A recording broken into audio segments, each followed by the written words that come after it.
Habiba asked, if I'm doing a systematic review, what are the essential fundamentals I need to get right first? Matthew, systematic reviews are frustrating even for seasoned researchers. What secrets can you tell us about how to get it right from the get-go? Yeah, I just saw a study recently, just the other day, that said that the average systematic review takes 9 months to complete.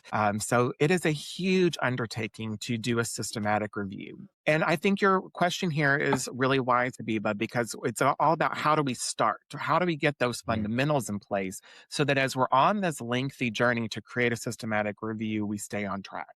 The key element here is the word systematic. Systematic reviews rely on a system and a structure. And so you have to take time to build a thoughtful system for how you are going to run your review. And the more time you spend up front really designing that system, the easier your review is going to be. So you need to take time up front to decide what tools you're going to use, what databases you're going to reference, what keywords you're going to track, how you're going to log all of the literature you're bringing in. We have a great literature catalog tool here at Grad Coach that we like to share. Being able to log all of that so you can keep track of it. Being able to log your searches because you're not going to do all of your searches at once. So being able to have a process to say, on May 26th, I used this database and these three keywords and I got 27 articles. And the next week when I search again, I know where I left off. Those kinds of processes and really documenting all of that upfront makes your whole journey easier. Remember that you're going to have to write about that process, and you might be writing about that process 6 months from today. And so if you document it well now, it will make that process easier. I'd also love to share with you a tool that I love for systematic reviews, and this is called Elicit. Elicit is an AI search engine for scientific research. So they go through and they find the papers most relevant to your topic and kind of present those to you. They build out these really cool tables so that you can sort through the findings really easily.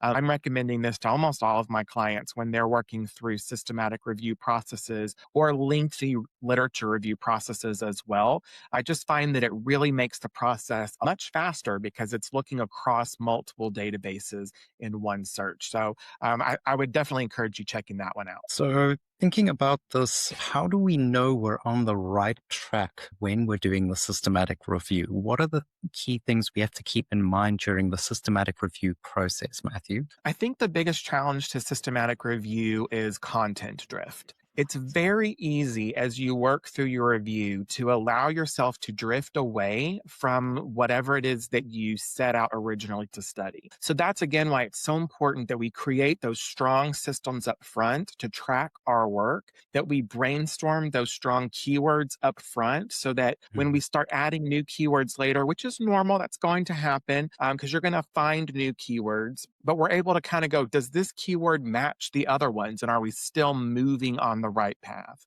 Then the other big mistake I see is not cataloging the literature along the way. Mm. So a lot of times we end up just dumping it into a folder. My rule is I never dump more than 10 into a folder before I stop and catalog.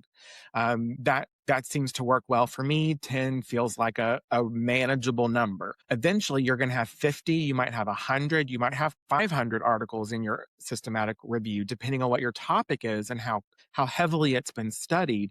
And if you wait until after you found the articles to start cataloging and breaking them down, you're never like 500 is just going to be too big of a mountain. It's going to feel insurmountable, and it probably will be. It's going to just crush you. You're going to move on. So set a goal for yourself, whether it's 10 articles, maybe it's 15 articles, maybe for you it's 3 or 5 articles feels more comfortable. We're going to pull those, we're going to catalog along the way. I think that's really helpful advice. The other bit of advice that I'd offer is whenever you are making any decisions about keeping literature or choosing not to include literature, make a note of that. So keep a regular note while you're doing your systematic review of what information you find about a paper, what information you thought was relevant, and also for papers that you found that fit your search strategy, that matched your title, you need to have a justification for why that wasn't included. Most of the time, they're not going to ask you for that information, but you might have a supervisor or a committee member who's going to ask you those questions. So What I suggest is, along with your literature catalog, keep a spreadsheet that is just the title of the paper, the information about the paper, and then specifically your notes on it. So that's really helpful if you're using something like a PRISMA diagram. That's going to help you indicate what was removed at each stage of your systematic review process as well.